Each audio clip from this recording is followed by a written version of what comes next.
We'll call this meeting of the Senate Minerals Business and Economic Development Committee together. Today, we're going to hear two bills, House Bill 116 and House Bill 56. We'll start with House Bill 116. And is there a presenter for it? Ah, there is. Good morning, Mr. Chairman. Senator Sherry Steinmetz from Senate District 3, filling in for my good Select Water Committee members because they are having their interim topics meeting. So they asked if I would come and present this bill to you today. And Mr. Chairman, with that, this bill disallows the beneficial use of water for hydrogen production. As you know, on this committee, when you create hydrogen out of water molecules, it destroys the water molecule, and therefore it is no longer a part of the water cycle. This was brought up with some of the projects that were proposing that. As you know, you can use natural gas and coal and other sources to produce hydrogen. So it is not an anti-hydrogen bill. It is just a protection of water bill. And with that, Mr. Chairman, I'll take you through the bill. You just go in and you talk about we're amending the nature of water rights and beneficial use in Title 41.3.101. It takes you in and just says that the destruction of water molecules by separating the hydrogen and oxygen atoms for the purpose of the industrial production of hydrogen shall not constitute a beneficial use of water. Then in 41.3.104 and other conforming amendments, this just contemplates if there's a place in the state of Wyoming that water is not in scarce supply, then you could actually utilize it. That would be up to the state engineer.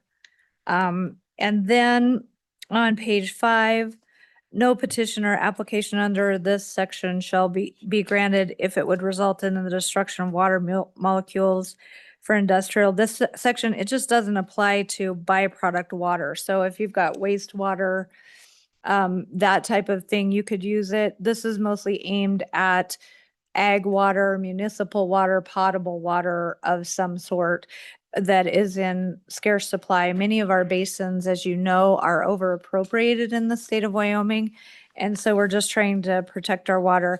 The good state engineer's office, and visiting with them, they have a couple of ideas for amendments because they believe the bill as currently drafted may prohibit the byproduct water from being utilized if we put a strict prohibition on the front end. And so they have some ideas. I believe either solution that they have is better than what we currently have, where we have the ability to destroy water. And obviously we have several control areas across the state of Wyoming that are of concern. So with that, Mr. Chairman, I would stand for any questions. Question for the presenter. Questions for the presenter. Senator Cooper. Thank you, Mr. Chairman. Could you kind of point out to me, Senator, where in the bill it talks about the use of production water, either oil and gas, oil production, gas production, BBM? Mr. Chairman, Yes. Senator Cooper, on page 5, subsection F, lines 10 through 15, that is the byproduct water in WS 41.3.904. And I think I printed that out to bring with me. That is the byproduct water statute. And so it's just how you file an application with the state engineer for byproduct water under 41.3.904. Mr. Chairman. Follow, yeah. Thank you. And so this is, as you're reading it, only applies to appropriated water or appropriatable water, if you would. Mr. Chairman, yes, appropriated water, potable water, or those, so under page 3, subsection 3, lines 10 through 18, that is the opt-out for those places where they are not over appropriated or in some kind of a control area. So that's the exemption for that provision. Thank you, Senator. You're welcome. So you're saying on page 5, line 14, 15, exempts production water from this. Is that what you're saying? That 41,390,4? Mr. Chairman, yes, that's the byproduct water. And like I said, Mr. Chairman, if you will bring up the good state engineer next, they have some amendments that, because they don't believe that as it's currently written, they have some amendments to make that even clearer. They have an amendment to fix your bill. Yes, I guess they do. They have an amendment to fix the select water committee bill, so. Yeah, so anyway, they have a couple of options for you that I'll let you consider. As I said, either option is better than what we currently have. We have no protection against our water being destroyed for hydrogen production, which, as I said, we can use natural gas, coal. No one's opposed to that, or byproduct water, but just our potable utilized water for irrigation, municipal purposes. That's what we're getting at. Other questions? Other questions? Other questions? Senator Rothfuss. Thank you, Mr. Chairman. The first question, I guess, just comes down to why. You know, why do we need this bill? There's an assertion that we wouldn't want to destroy any potable water or usable agricultural water. And I think there's probably some places in the state where that ends up making sense, but other places around the state, you know, there might be different interests, and it depends on how much availability there is. And I assume that would be part of it. So I guess this just seems like a pretty heavy hammer of no. And I don't understand the actual motivation for that. Sherry, along those lines, if I had a water right, could I sell it to somebody to use it for hydrogen, even though it's a potable water and everything? I think, Mr. Chairman, no, you couldn't. I mean, unless, Mr. Chairman, let me qualify. So again, on page 3, lines 10 through 18, if the water rights source of supply has been subject to priority regulation within the previous 10 years, or existing uses from the water rights source of supply have been regulated to comply with an interstate compact or United States Supreme Court decree within the previous 10 years, and I'm not going to read the rest of that to you.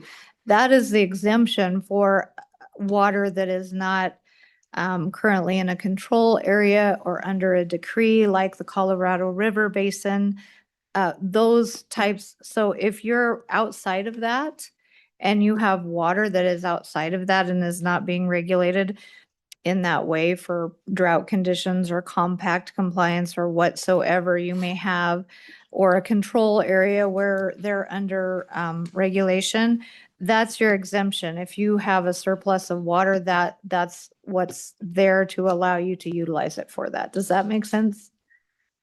And Yes, thank then you. I think that should get to Senator Rothfuss's thoughts as well. More questions? Mr. Chairman, Senator Cooper or? just following up on that, if I can. Follow up? But it goes back to Senator Anderson's point. I don't understand why, if I have a water right and I have those water rights and I've done something, either I've purchased land, I've done whatever it takes me to end up with a water right, why I don't then have the right to use that water. Now, if this legislation passed in a very specific way, I could use it for just about everything else, but I would not be allowed to specifically use it for hydrogen production. That's off limits. Do we have any other circumstances where we have specific uses as off limits uses for water? Mr. Chairman, Senator Rothfuss, this is different than any other use for water. I mean, other than evaporation, the water stays in the water cycle, and you could even say evaporative water stays in the water cycle as well. This is an actual destruction of the molecule. So, for example, when you're irrigating, you get return flows, whether it goes into percolation into the ground or whether it's runoff into our streams and reservoirs and river system. There is anticipated return flow. There would be no return flow with this. Well, Mr. Chairman, on that point, what do you anticipate this hydrogen that's produced is going to be used for? Mr. Chairman, Senator Rothfuss, the hydrogen production that spurred some of this was with Sidewinder and Pronghorn coming in, and they were in an arid part of the state where they were going to utilize water for hydrogen production. And that is why we brought this bill forward, because natural gas or coal make a lot more sense for the state of Wyoming in some of those areas that are regulated. Right, but Mr. Chairman, Senator, what do you think is going to happen to all of the hydrogen if the hydrogen is made? Where does that end up? Mr. Chairman, I'm not sure what all the markets are for. I know that jet fuel was part of it. And I know that there is some water produced from jet fuel when you utilize that. However, that won't be coming back to Wyoming in the water cycle here in the state of Wyoming.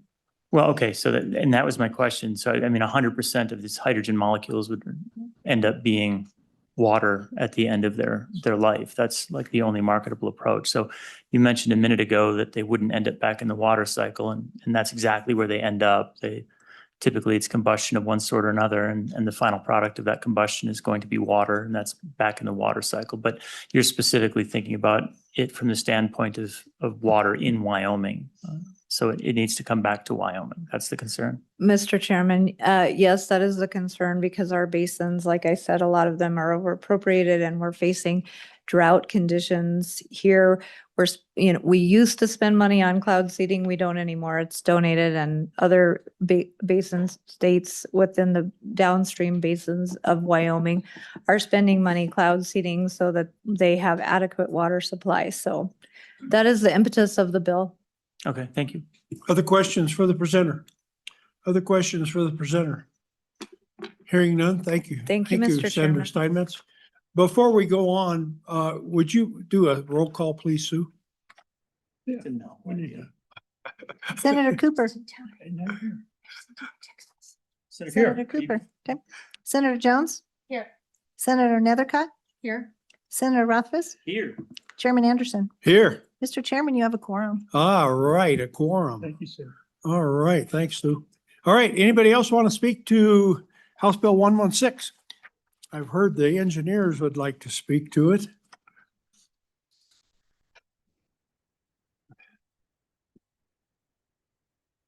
Good afternoon, Mr. Chairman, members of the committee. I'm Brandon Gebhardt. I'm the state engineer. And before I start, I would like to just thank this committee. I understand that there may have been a concession to fit my schedule, so I really appreciate that. Thank you very You bet. much. Our pleasure. Mr. Chairman, I just want to explain my observations in the development of this bill.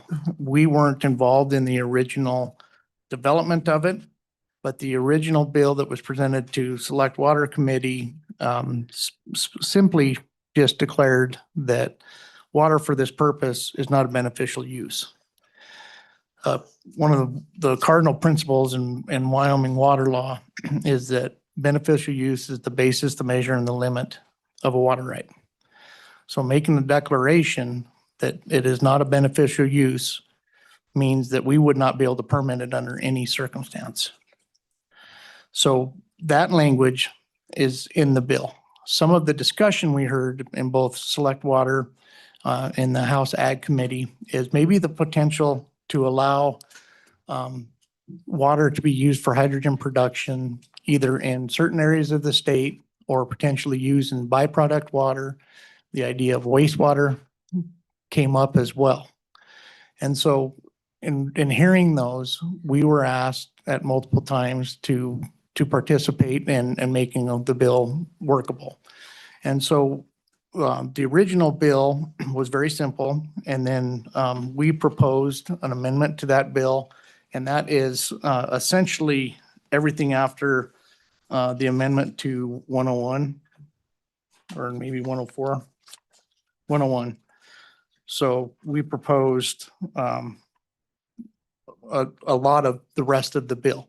And the idea that we were trying to get at is what we thought we heard is that there may be a desire to allow it in certain portions of the state where water is available or potentially for using byproduct water.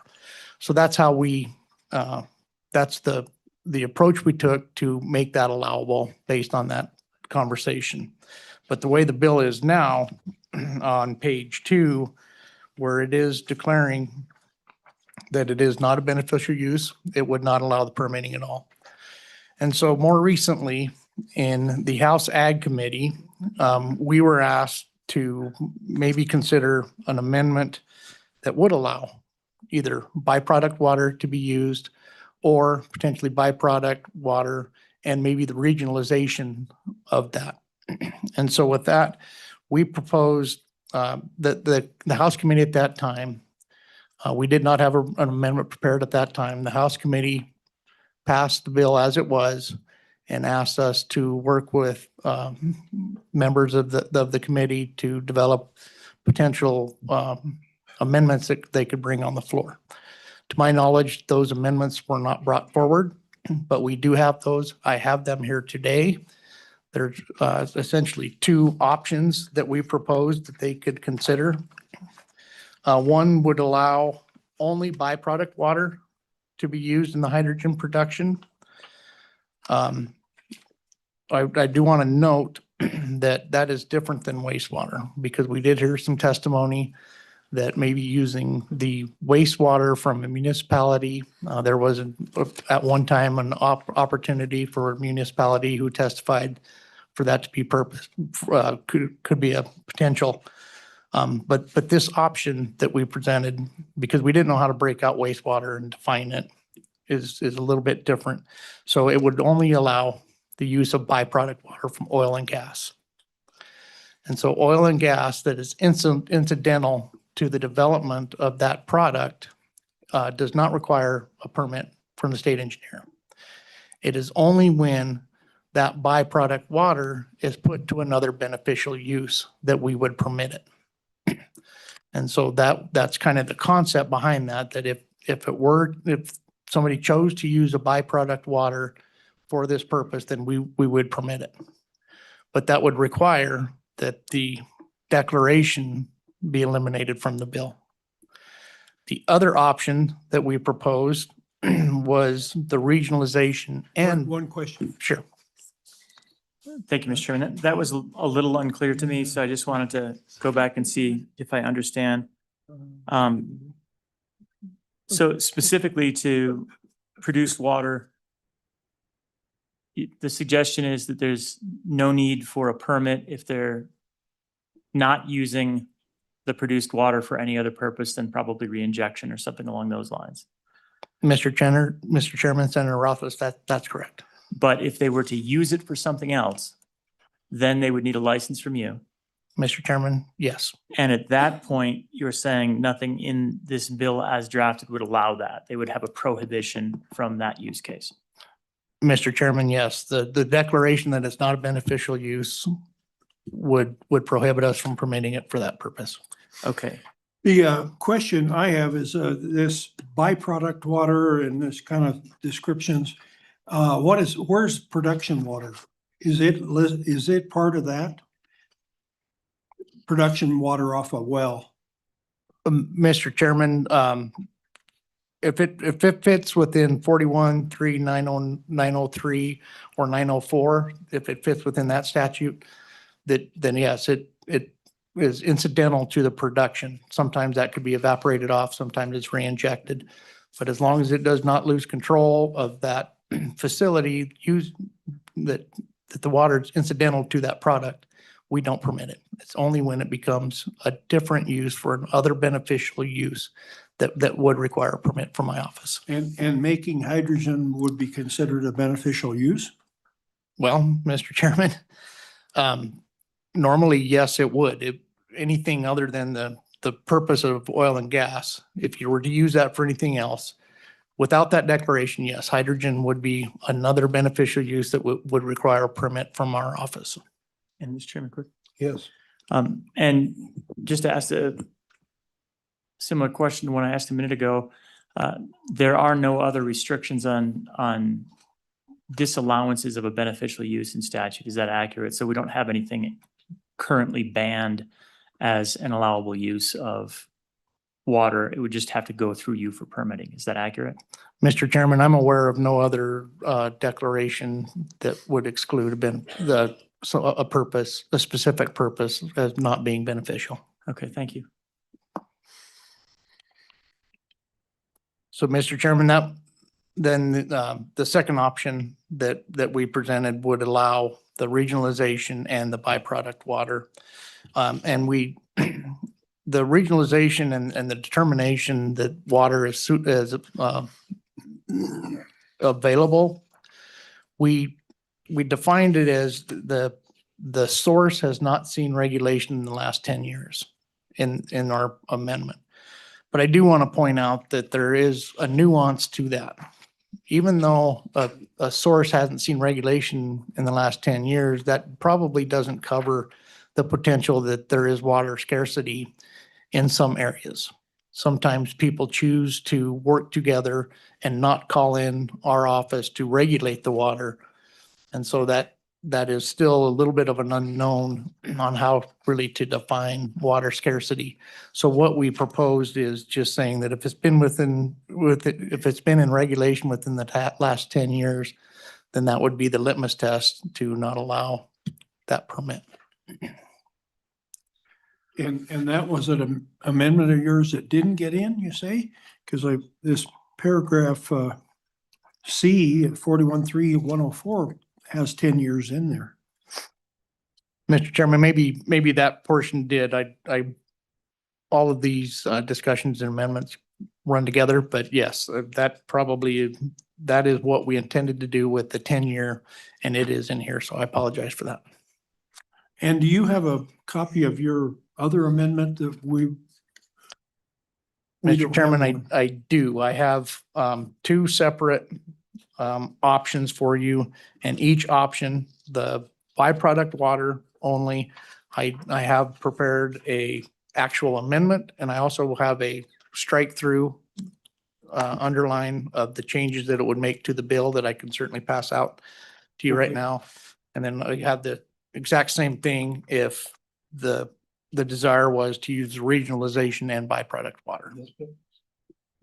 So if you'd like me, I can hand these out. I guess give us both. We got to make a choice between the two, I guess. I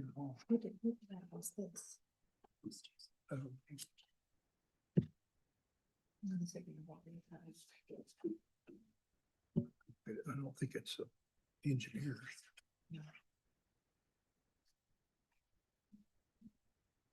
Where did you get that? Do I have that?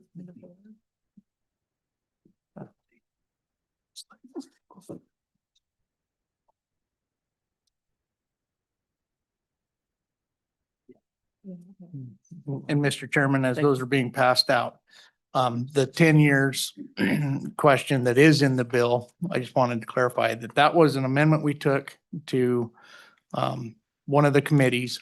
They made that change. The only thing they didn't do that we suggested was to eliminate the declaration that it's not a beneficial use. So that is still part of the bill, and I explained what that does from my perspective. So this paper is not yours. Mr. Chairman, that is not mine, no. Sherry, do you know whose this is? Sue's gonna check for us. Just 2 seconds. Our staff knows, they put it in. Who's it from? Our staff, Oh, okay. I pulled it out. I don't wanna jump ahead. They don't have any idea. Yeah, right. Okay, so we have two possibilities here. Is that correct? Can Mr. you Chairman. kind of go over it with us? Certainly. Mr. Chairman, the first one I would draw your attention to is to allow byproduct water only. And one thing that is common in both of these amendments is striking the declaration of the beneficial use portion of it, or the not the beneficial use. But Mr. Chairman, this would go in and first of all, strike that reference. And then the proposed the amendment to 41.3.104. That would only, this would be a procedure for change of use or place of use. This says that the Board of Control cannot make changes to somebody's water right that would result in the destruction of water.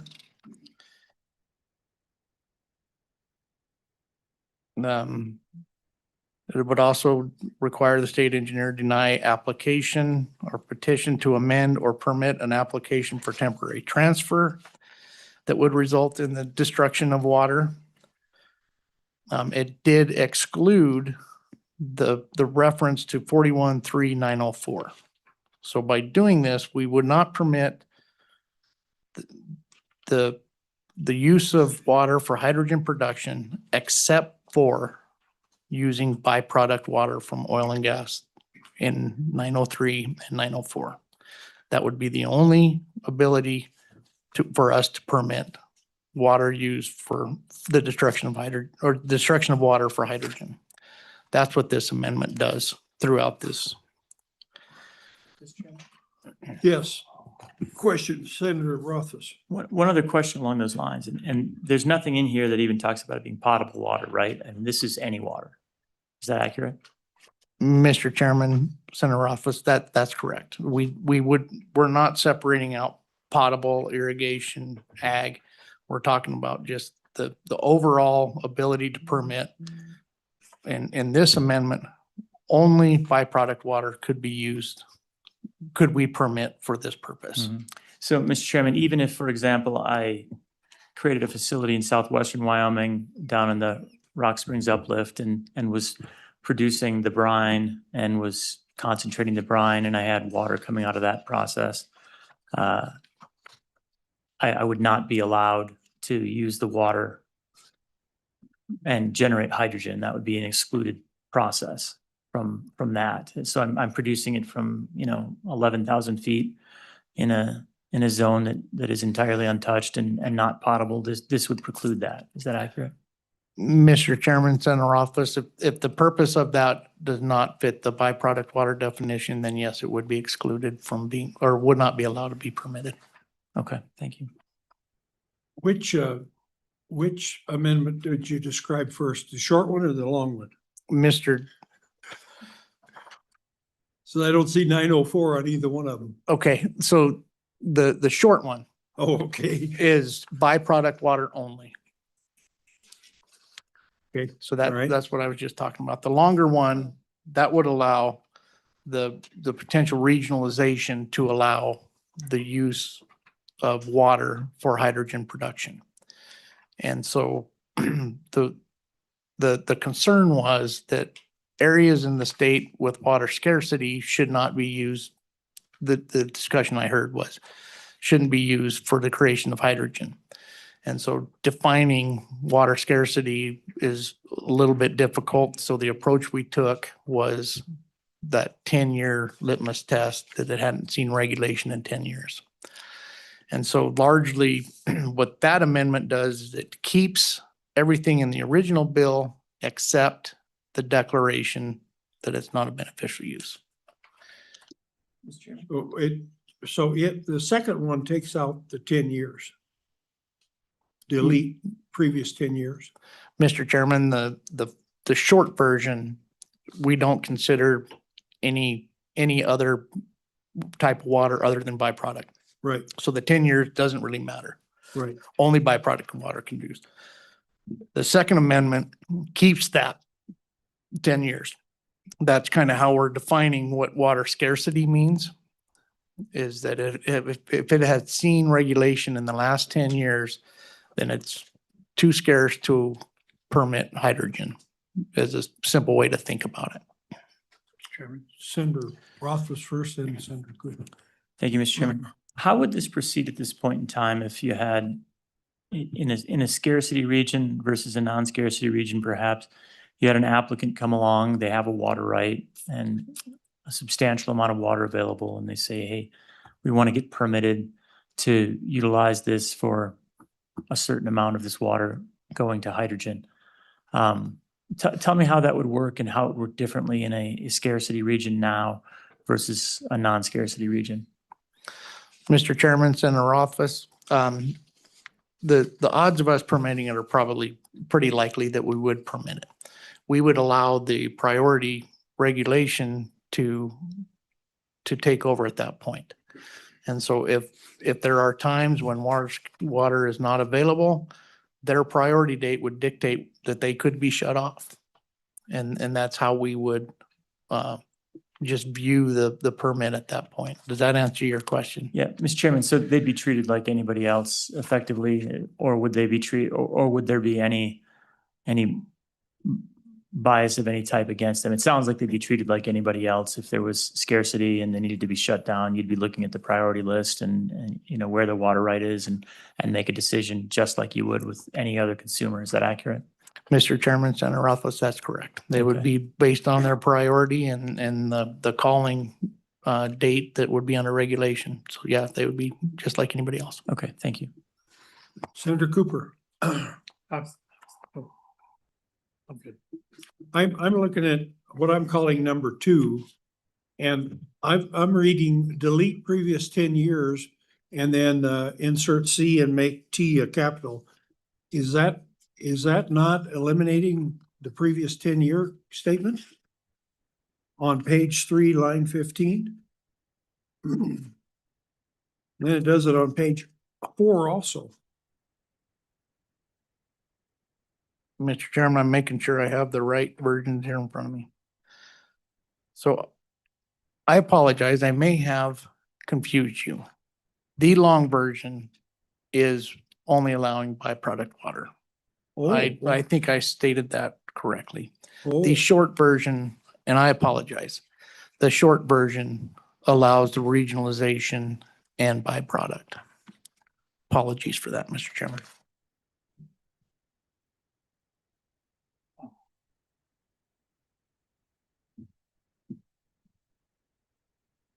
Okay. Other questions for the state engineer?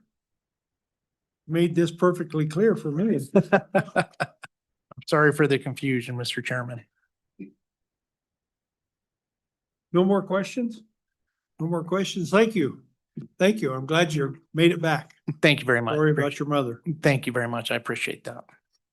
Anyone else like to talk on House Bill 116? Water is not destruction of water.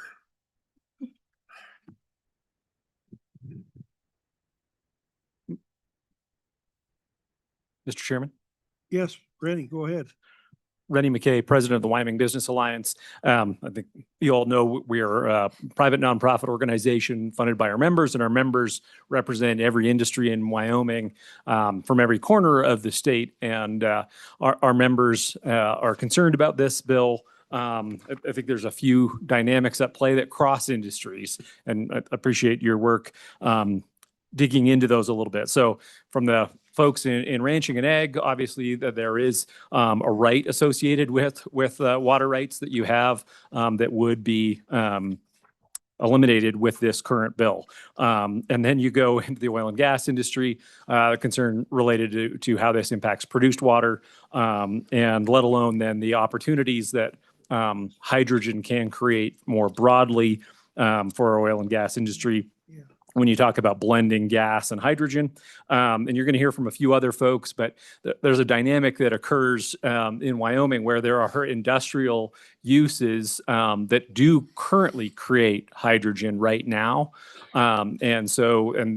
There would be water involved and water rights involved in the process that get to that. So we were talking about this with another bill this session, but the fertilizer company in southwestern Wyoming, they produce hydrogen currently.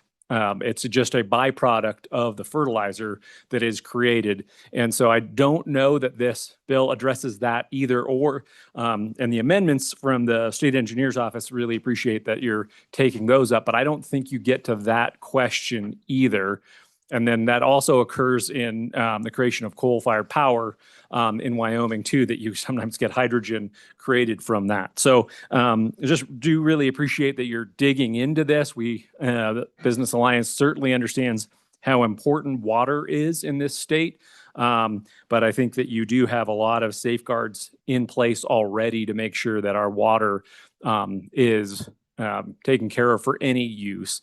And I think to start to create a list of things we don't like, we always talk about that slope that gets slippery when you start creating the list about what uses we like and which ones we don't. So appreciate you looking at this. generally speaking, I think that there's a lot of great opportunities for the hydrogen industry in Wyoming with its coal to hydrogen, gas to hydrogen, and then potentially that use around that you can, in certain instances, and a certain water right owner may want to consider, or holder might want to consider this. So appreciate the amendments from the state engineer's office. I think if you are going to go forward, love to talk to you at some point about how you deal with the other industrial uses where hydrogen is an industrial product of the existing processes in Wyoming, and to make sure, I imagine, I don't think anybody's trying to harm those at this point, but we do have some other really important industries in Wyoming that are being impacted. Thanks. Rennie, the hydrogen we're producing down in southeast Wyoming, that's from natural gas. Is that is that feedstock for that? Mr. Chairman, I would have to dive into some pretty serious chemistry on that one, but it's in the creation of fertilizer and the creation of ammonia, and one of the other byproduct is hydrogen right now. Yeah. So I don't believe it's all gas, but there's certainly gas used in the process for powering that facility, and you'd be bringing water in at some point too. Questions for Rennie? Questions for Rennie? Seeing none, thank you. A2? Good afternoon, Mr. Chairman, members of the committee. Ryan McConaughey, Vice President of the Petroleum Association of Wyoming. Appreciate you taking the time to look at this bill. We heard conversation over on the other side during committee, and was really brought to our attention from the state engineer on the issues related to produced water, and we have concerns there. So we certainly appreciate you looking at that as well. Also appreciate Senator Roth's comments on where this hydrogen ends up, and the fact that this does in fact return to water on combustion, and brings that back into the water cycle. So just fully believe that there is this is a more complicated bill than it appears to be at the beginning, and would certainly encourage a little more in-depth look, both at the water issues as well as the hydrogen industry in Wyoming as a whole. Several bills considered this year during the session related to hydrogen, which we think is an important topic and should probably take a more holistic approach and look at those issues moving forward. And I'd be happy to answer any questions, Mr. Anderson, or Mr. Chairman. Any questions? Any questions for Ryan? Ryan, maybe you can answer whether a company in southeast Wyoming, what they're making hydrogen from. Is that natural gas, or is that from something else? Mr. Chairman, when you asked Rennie that question, I turned around and looked at my boss, and we're not sure either. So we'd be certainly happy to look into that and get back to you, Mr. Chairman. Yeah. Note that, Sue, I stumped the chumps. Thanks, Thank you. Mr. Chairman. Thank you. Noted. Noted. All right, any other discussion on House Bill 116? Hi, Mr. Chairman, members of the committee. My name is Anna Kaufman, Government Relations with the Wyoming Outdoor Council. We also just wanted to kind of express some concerns about the broadness of the bill. I think we appreciate that the way the bill is now, it does attempt to show some concern for siting or potential use of wastewater and produced water. But unfortunately, with the declaration in there, we can't really have a conversation about siting if they can't permit any of these projects. And so we would encourage and support the amendments brought forward by the state engineer to strike that declaration that this is not a beneficial use, just to enable them to actually permit the projects, have the conversation about which ones of these might be a good idea, might not, because right now we're not going to be able to do that. So fully in support of that, and would like to ask that it only pass with those amendments on there if possible. And I would be happy to stand for any questions. Any questions? Any questions? Any questions? Hearing none, thank you. Thank you.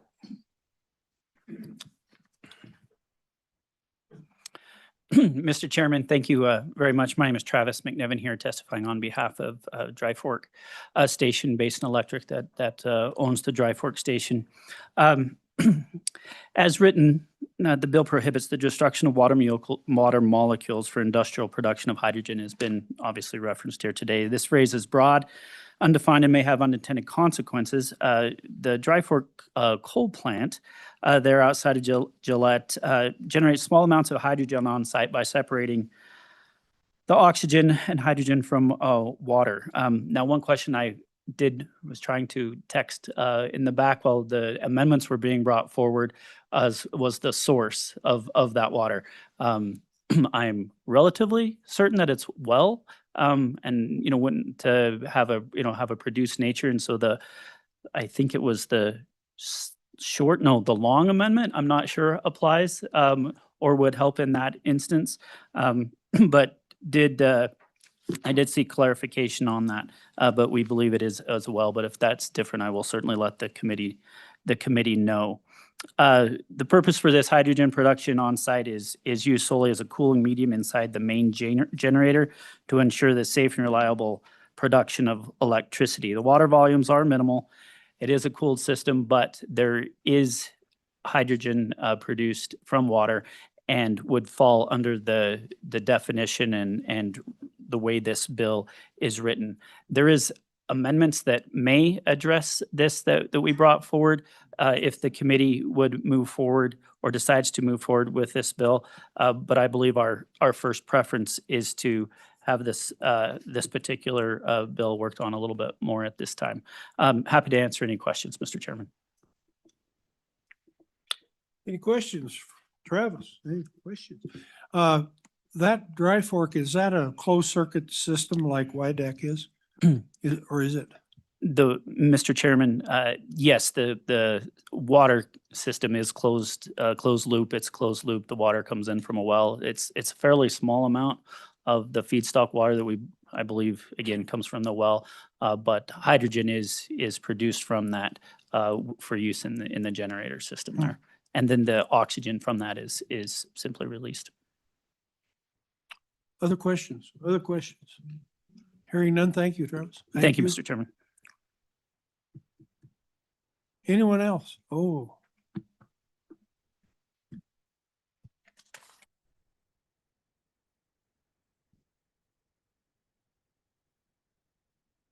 Mr. Chairman, members of the committee, Kelly Carpenter, Wyoming Farm Bureau Federation.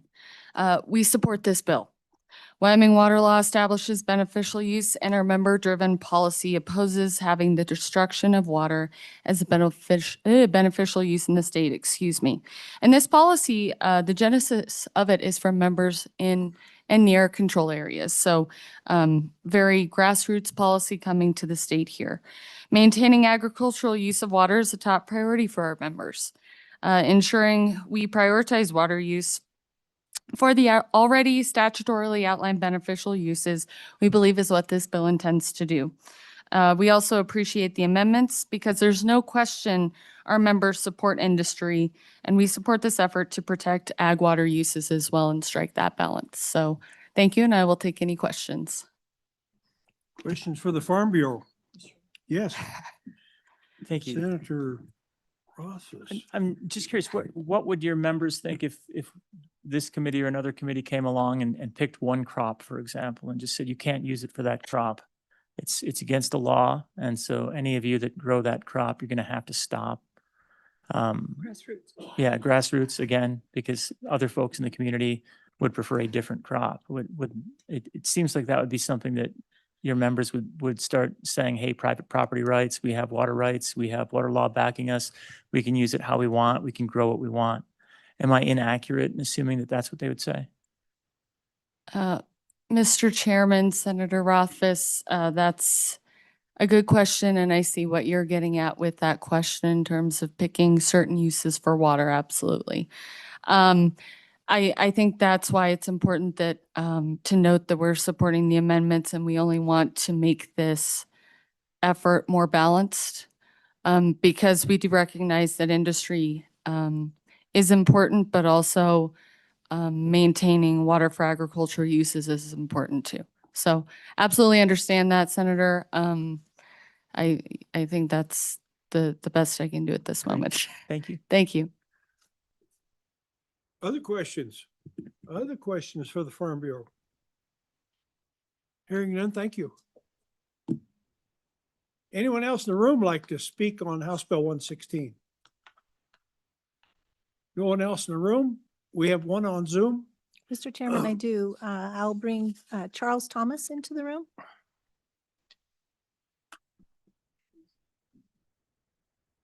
Charles Thomas, are you there? Charles Thomas, are you there? I'm sorry, I hadn't turned on the audio. Thank you for taking my testimony. I'm the CEO of a company, Storagen. It's a Wyoming-based business. Yeah, I am. The bill goal is to protect water by making it illegal to split a water molecule, but there's no economical way to make hydrogen without splitting water. And that includes making it from natural gas. Charles, can you turn on your camera? Yes, I'm sorry. Am I there now? Yeah, that's a lot better. Yeah. I'm sorry. Can you hear me? Yeah. Mhm. Okay, good. Go ahead. So, yes, I'll carry on. So, basically, you can't make hydrogen without splitting water. That includes making it from natural gas. In the process of making it from natural gas, you split water. And this is an important point. Making it from water or from natural gas uses about the same amount of water. So either way, you use about the same amount of water. And hydrogen is really important for industry. It's necessary to make fertilizer. You need it to refine oil and gas. It's how you make ammonia, methanol, hydrocracking, and you can also use it to make electricity. So splitting water into hydrogen and oxygen is the most common energy storage in the world. It's what happens during photosynthesis. Plants split water molecules to make hydrogen in the form of sugar. When we breathe, we combine hydrogen and oxygen back into water. Hydrogen used as fuel immediately becomes water again, and all hydrogen will eventually return back to water. There's several businesses that make hydrogen in Wyoming, so they're splitting water molecules. There's a number of them in, like Holly Frontier down in Sinclair, Noble, Dino Noble is one, Simplot Phosphate. They're all splitting water molecules to make hydrogen. And using, I know the bill allows using hydrogen from wastewater to make hydrogen. And in many cases, that's not economical. In some cases, it might work. Also, when we make hydrogen from water, we're talking very small amounts of water compared to other uses. For example, if we electricity from hydrogen uses about a third as much water as making electricity from coal. If all the homes in Wyoming, the electricity was made for all the homes in Wyoming, the water used would be about 1/1000th of the water used for agriculture. Agriculture uses about 2.3 million acre feet per year, and hydrogen production uses only a couple hundred acre feet per year. So in short, hydrogen is the most common way of storing energy in the world. Hydrogen is used as fuel, returns right back into water. The bill would have devastating consequences for Wyoming businesses, both current and future.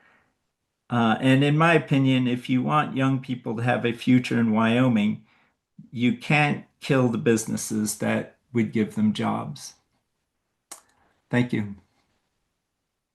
Any questions? Any questions for Mr. Thomas? Any questions? Any questions for Mr. Thomas? Hearing none. Thank you, Mr. Thomas, for your testimony. Thank you. No one else on Zoom? No one else? One more in the room? Mr. Chairman, just because I want to save my reputation. Sid White used both water and natural gas.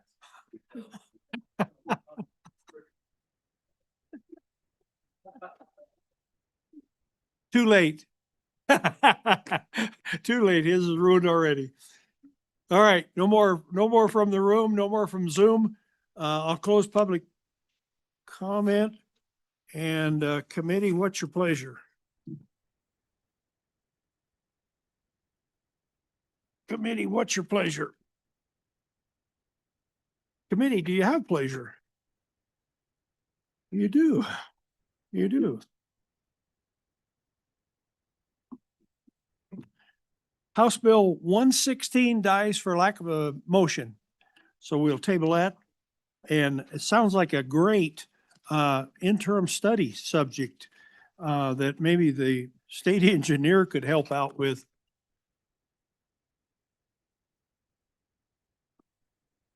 Thank you.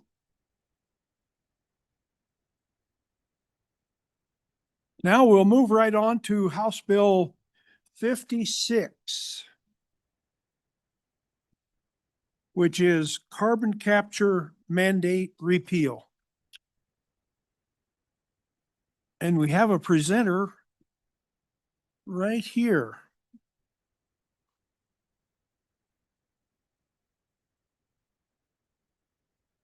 Go ahead, Representative Knapp. Mr. Chairman, committee, thank you. This is a bill that you've seen before numerous times. And hopefully today is the day that it gets over the hump. So I'll start by we kind of know what the bill is about. But I want to let the committee know what has changed since you've heard this last. Number one, the market has changed. Things are moving very rapidly. We hear about data centers and AI, and not only can coal-fired plants provide that baseline energy for those states around us that are chasing AI and data, but it can also provide microplants or various plants to do AI and data in Wyoming. So the market definitely has changed.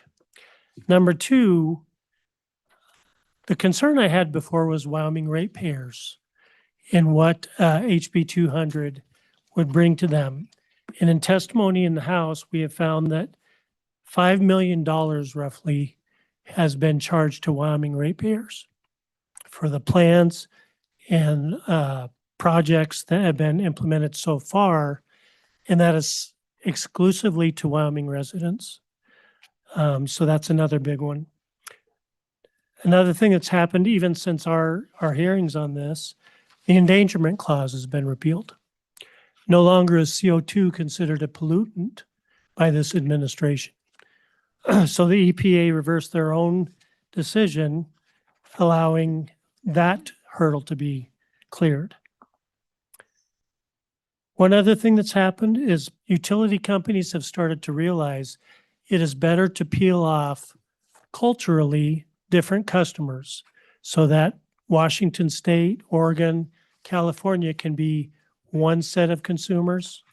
Utah, Wyoming, Idaho can be considered another set of consumers, each with different ideologies, each with advancements that they want to do in fossil fuels. And so you'll see corporate restructuring in utilities, which we have already, to accommodate that. Another big change that's happened, Wyoming energy dominance. That bill for the WEA to go forward with close to $100 million for projects will fit right in line with the repeal of low carbon standards. I feel that low carbon standards is the final yoke around our neck for Wyoming, that if we clear that, along with all the changes that have taken place, we can move forward to again be a leader for the country and for Wyoming. Thank you. I'll take questions. Questions for Mr. Knapp on House Bill 56? Yes. Uh, Senator Nethrop. Mr. it's Representative on. Knapp, I understand that there are current projects underway that we're utilizing the opportunities set up in House Bill 200. Do you know the status of those projects and are they protected in this bill draft? Mr. Chairman, Senator Nethercott, thank you for asking that. That was one other change that we made in this bill. We talked about doing a sunset or extending a sunset date. Instead, what we did was included any project that had already been presented to the PSC or PSC, any project or plan internally or study that has been already presented can be included in this bill, so that those costs still can be attributed to that and be included in their rate increase or any subsequent chargeback that they would like for the consumer. So that was anticipated and added to the bill to make the bill stronger. Mr. Chairman. And did you do that in paragraph I and double I? Is that where you're saying you made the page 3? Mr. Chairman, Is that correct. Where you did that? On page 3, I and double I, yes, that is where that's found. Yeah, okay. Follow up. Senator Cooper. Thank you, Mr. Chairman. Representative Knapp, have we gathered any data from our downstream customers of our coal on whether that be states to the primarily southeast, on their opinion of the low carbon standards and how it affects their generation of electricity with coal-fired plants in their states? Mr. Chairman, Senator Cooper, I don't know of any study that's been done. However, I do know just the market itself and what it's driving. You'll find that states that are chasing that AI and data are using their own sources of power right now, which leaves them with unstable grids. And I think that Wyoming has a unique opportunity to replace that backfill, that baseline energy with coal-fired power to alleviate their restrictions and their strain on their own power sources. Follow up, go ahead. As I travel around the country with the Energy Council and visit with these folks downstream from us, they're all very concerned about their coal-fired plants and wanting to keep them fired. But their customers are demanding low-carbon energy. So how do we, as a state, back away from these low-carbon standards and still meet the needs of our customers? Don't we need to maintain our standards to meet our customers' needs? Wouldn't you think that'd be a viable option? Mr. Chairman, Senator Cooper, I think things are changing so rapidly.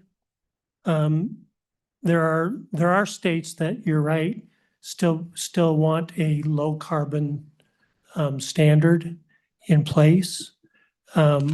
However, with the administration working to keep those mines open or those power plants open, states that are truly chasing an economic boom with data and AI are also having to change their positions on power. It's just prudent for them to do that. They still hold a standard, but you'll often find even California buys coal through the back door. It's just extremely expensive. So I think those states that do hold that standard, number one, are being separated out by the utilities to say, we understand your culture and that climate, and treating them as a separate, kind of a separate customer, while taking other downstream customers that we have and utilizing the ability to use our coal-fired power and natural gas for that matter. Follow up? Other questions? Other questions? Yes, Senator Rothfuss. Thank you, Mr. Chairman. Representative Knapp, I do have a question on page 2, just with the amendments to the 2 definitions. I don't see why that's happening.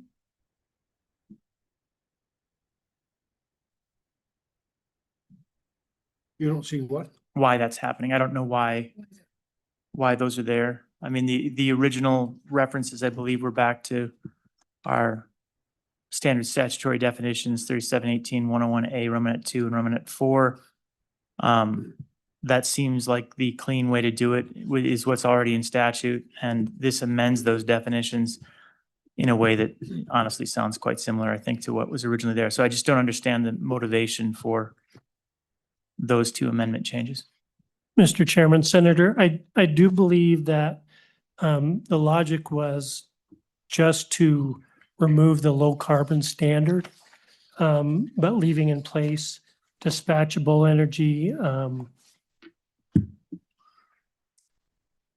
and energy that is not subject to intermittent availability. So we kept somewhat the good parts of the definition and just removed the low carbon standard. Okay, thank you. Other questions? Other questions of the presenter? Hearing none? Thank you, Representative Knapp. Thank you, Mr. Chairman. Good to see you and good to see you're getting around. Thank you. Anyone else like to speak on House Bill 56?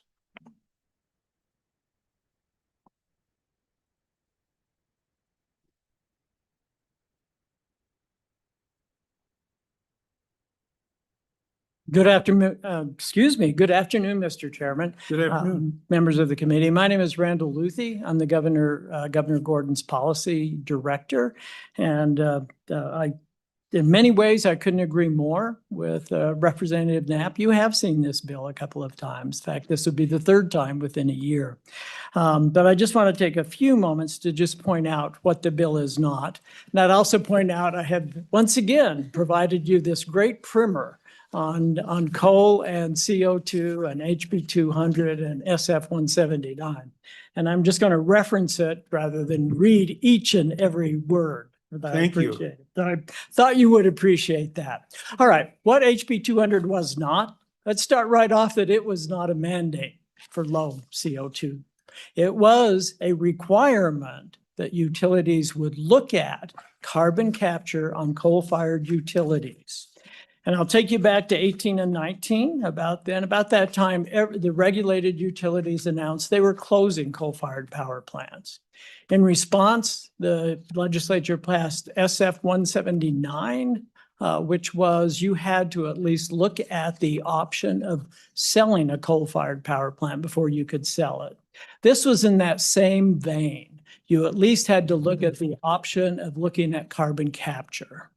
Now, after you did that initial look, if you thought there were further studies necessary, or if you thought there might be pilot projects necessary, you could then ask for the PSC to grant a rate increase to cover those costs.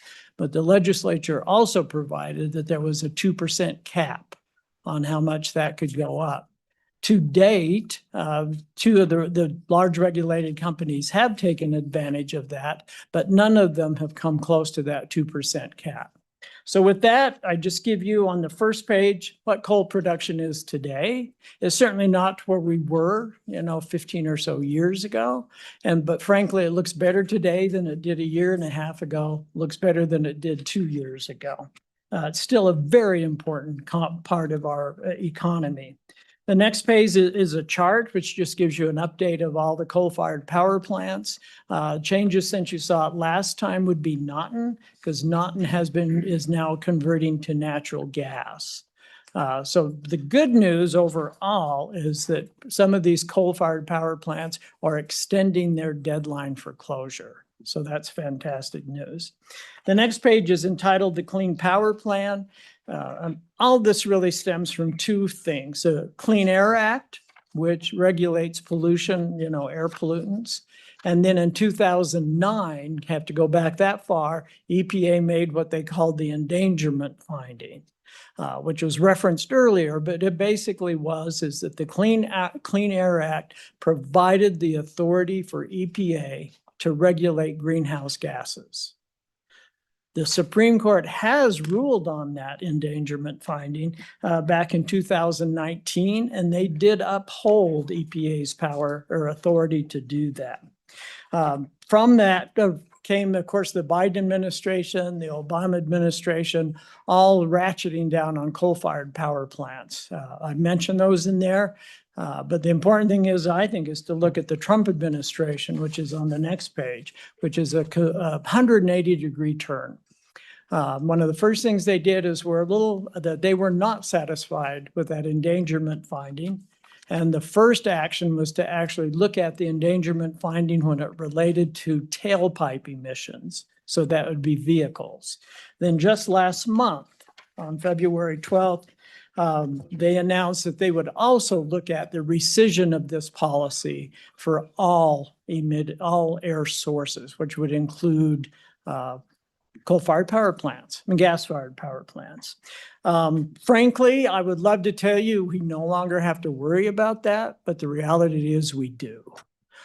Within a week or so, California and other states immediately challenged that decision in court. I suspect it'll be some time before we have that issue sorted out. If there happens to be a change of administration, I wouldn't be surprised if we're in the same boat we were almost back in 2018 and 19. Now, I don't know if that gives, authority to leave this bill where it is, but I think it certainly is worth considering. Other thing I want to point out on the next one is just how expensive power plants are becoming. If you look at that, a typical 500 megawatt coal-powered plant, anywhere between 900 billion or million, that should be million, I believe, and 2.2 billion. Again, they're expensive. Now, one of the things that this HB 200 provided was allowed companies to look at actually using CO2 as a byproduct and a product that you could sell. And certainly I identify uses for CO2. And in Wyoming, what we're finding is one of the great use for CO2 is for enhanced oil recovery. I remember testimony back in the summer on this bill from the Enhanced Oil Recovery Institute indicating that we're just going to need more and more CO2 in order to develop those more and more depleted oil and gas resources. I mentioned to you in the next slide the sources of CO2. It's largely two areas right now, and that is ExxonMobil and Lost Cabin. But we're just going to need more. And what a great opportunity I think it would be if coal-fired power plants could now become a part of that. The market will decide that, and I think that's important, but at least we've given them an opportunity to know what the costs are in developing carbon CO2 capture. The next slide just mentions the ITC. This was part of the state of Wyoming's carbon management program. It's been around for many years. It provides an opportunity for testing of carbon capture methodologies at the Dry Fork Power Plant. So once again, Wyoming's been in the CO2 business for a long time. I mentioned what HB 200, the overview is, and I would actually, when we talk about these studies, it didn't promote wind and solar. It didn't promote, alternative wind. It just promoted the idea that you could do studies in order to look at CO2. I find with great interest, many of these studies, you have Pacific Core on Jim Bridger units 3 and 4, which are well on their way. You also have a WyoDAC study. Jim Bridger 3 and 4 got approval to have a rate increase. I think it was under 1% in order to look at that. And then in addition, the energy matching funds provided funds to help keep the cost of that project down. So I find it very encouraging to hear that the Energy Dominance Fund, much like the Energy Matching Fund, will actually play a role in helping to promote Wyoming coal. Because we believe the Energy Matching Fund played once again, as you look at the overall CO2 management program, it just played well with Wyoming's overall philosophy. Is it getting results? I think we've covered them. We've got projects. You're going to hear about a project that Black Hills is working on, which I think is just fascinating, where you actually inject CO2 into a coal seam, and what you get out is methane. So again, another source of gas. What a great idea, and I hope it works. Is it still necessary? I think that's a legitimate question. I would, of course, say, I do believe it is still necessary. I have talked about sunset date so far has fallen on somewhat deaf ears. But I would say treat it like Senate File 159. That bill is on the books. Should a utility decide to retire a coal-fired power plant, they would have to go through that process. It's currently not being used. But I would leave it on the books. I suggest at least to give this administration time to make sure that they can maybe get the endangerment finding repealed. So with that, members of the committee, you've seen me before on this, but I'm happy to try and answer any questions you might have. Questions? Yes, Senator Cooper. Thank you, Mr. Chairman. Mr. Lucy, what's the current sunset date on House Bill 200? There is no sunset date There currently. is no sunset. Okay, thank you. Questions? Mr. Luthi, I'm looking at page, I don't know what, is House Bill 200 getting results? And it says that Cheyenne Fuel and Light will be looking, wouldn't be looking at using CO2. Well, isn't And that an somebody else was embarrassing looking at it. error? Yes, absolutely. My fault. I guess I didn't proof as well as I thought. They will be looking at. Oh, they this will be. project. Oh, Yes. okay. Wouldn't is not right. Huh? Mr. Chairman? Maybe Yeah, go ahead. without it. I could say without it, they wouldn't be looking at it. You're in. Yeah, yeah, I've enough. I better shut up. Go Yeah, Mr. Chairman. ahead, Thank Senator you. Nethercott. I noticed that my local newspaper in their thumbs up, thumbs down section, I found interesting that they picked this bill to provide an opinion on, recognizing the complexity of the industry around it. Maybe a little bit more than a thumbs up, thumbs down type of an assessment, but nonetheless, they did. And so the Tribune Eagle supports the bill and wants it repealed. And one of the bases I think that they indicated was that it's causing utility rates to go up. Can you speak to that? Mr. Chairman, Senator Nethercourt, I can. We mentioned that there is a 2% cap. So yes, if PSC did agree to allow the regulated utilities to either do studies or pilot projects, whatever the project may or may not have been, there was an increase. But I would also point out that anytime a utility company wants to build a new project, whether it be wind, whether it's solar, if they go to the expense of building a new coal-fired power plant, a 2%, even a 1.5% increase is going to be absolutely minimal in that overall cost. Yes, Senator Cooper. Thank you, Mr. Chairman. Mr. Luthi, I stated earlier that in my travels and talking to folks downstream, that they are very concerned. The feedback I'm getting is that they are very concerned about low carbon standards. Does the state have any data on what our consumer states downstream currently think about low carbon standards and their direction on that? Sure. Thank you, Mr. Chairman. Senator Cooper. Nothing I've seen in the last 6 months, but over half of the customers that use Wyoming coal either have renewable portfolio standards. Some may even have net zero policies. So I suspect even though the feds may change, it's up to the states whether they change those, certainly those standards at all. And back to Senator Nethercott, the only other thing I would mention on that is these are timed project-specific increases. So when the amount is collected, those automatically go off the bill. Other questions for Mr. Luthi? Other questions? Hearing none? Thank you, Randall. Thank you all. Anyone else in the room would like to speak on this? Gotta go here in a minute. Oh, we do. We do. We can be late. 2:15. We can finish this up. We can be late. Go ahead. We've only got a few minutes before we. It's second and third, not count. So we can't be too late. Thank you, Mr. Chairman. Chris Petrie from the Wyoming Public Service Commission. I can be pretty quick about this. We filed our report with the legislature in July, and we're in the same place as we were at that time. And at that time, we said that we had set no standards, so there is no low carbon standard that's applicable to any utility in Wyoming. We've got 2 utilities that are complying with this statute, but that is their effort to explore the possibilities and opportunities that they might find to produce reliable, dispatchable, low carbon power. That's defined as coal burning power plants capturing CO2.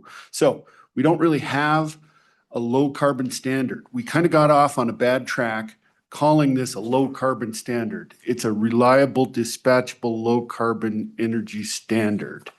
And that was in a footnote in our report. We tried to kind of clear that up because it's not a low carbon standard in the sense that we're telling anybody, stop burning stuff, use more renewables, figure out how to do it otherwise. So the stuff that might be going on in other states is not really, this is a very different standard than anybody else who's talking about low carbon. They're just talking about decarbonizing and lowering emissions. We're talking about a much more specific thing, reliable, dispatchable thermal coal. We ended with a recommendation that for continuing the efforts to establish and implement the reliable, dispatchable, low carbon energy portfolio standards based on the progress to date, which has been studying and evaluating the possibilities, what it's going to cost, which plants might be more amenable to the kind of equipment that might work for this, and the anticipated need for reliable and dispatchable generation resources to serve growing demand. Since July, that's just gotten to be a much more urgent and bigger and less stable outlook for the future. It's harder to tell today than it was 6 months ago. And then the high probability of continued uncertainty surrounding state, regional, and federal energy policy developments.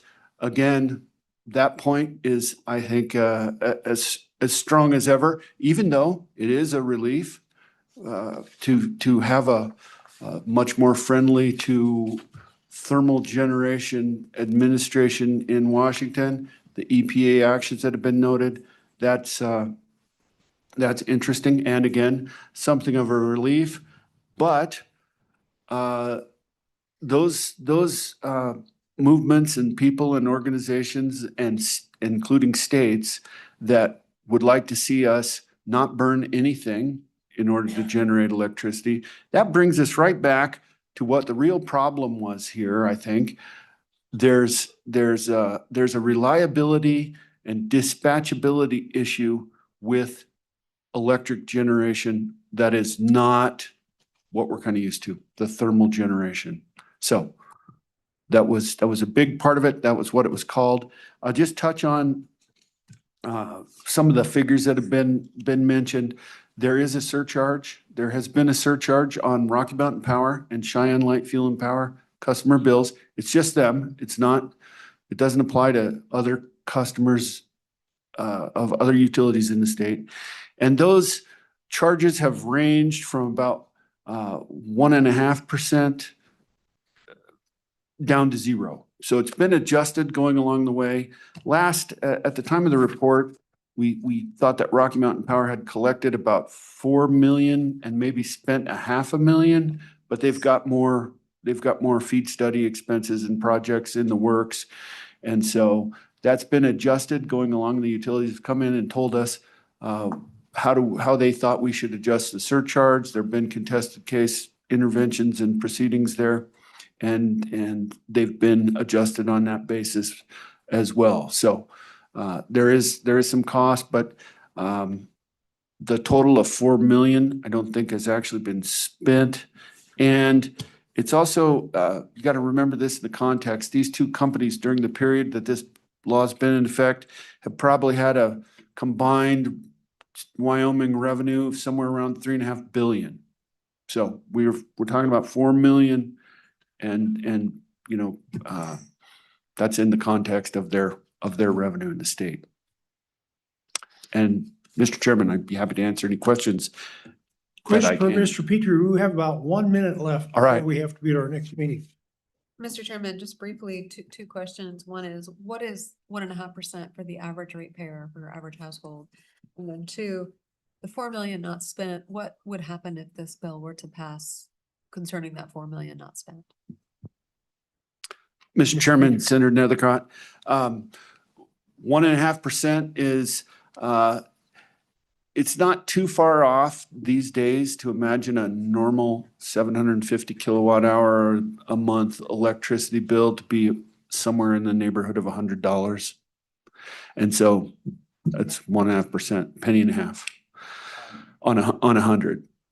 And so the money that's already been collected, if this bill passed, as I understand it, with the amendment, then some of that would probably go to an ongoing committed project. I'd have to look at that. We are uncertain, but if they've gotten our approval, which they've gotten approval for some things, if that consumes that money, it would be used. If the project stopped or the project was paid for without using all that money, then there would be a SIR credit.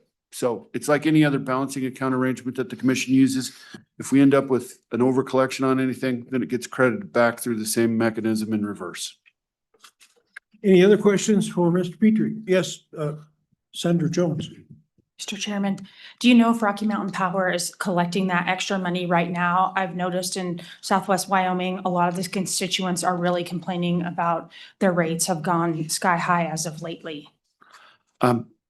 Mr. Chairman, Senator Jones, there is, I believe, a 0.05 Rocky Mountain Power right now. 0.05. So that's certainly in there. I don't think that's probably what's causing consumer upset or concern. There have been a lot of other factors affecting electricity rates in the last several years, and we're all aware of those. We've had some big rate cases, big controversial rate cases. There's all the usual reasons for that: inflation, increased operating expenses. And so most likely their customers are noticing other things at a much bigger magnitude than they'd be noticing the surcharge that relates to this House Bill 200 implementation. Further questions for Mr. Petrie? Further questions? Thank you, Mr. Petrie. We are out of time, so I'm going to table this bill for the next meeting. Which will be next year. Sure. Yeah. All right. This is the last Senate Minerals Committee meeting for this year. Oh, no, we're going to meet one more time. Interim topics on Wednesday. On Wednesday, we're going to meet across the hall for interim meetings. Subjects. Okay, thank you.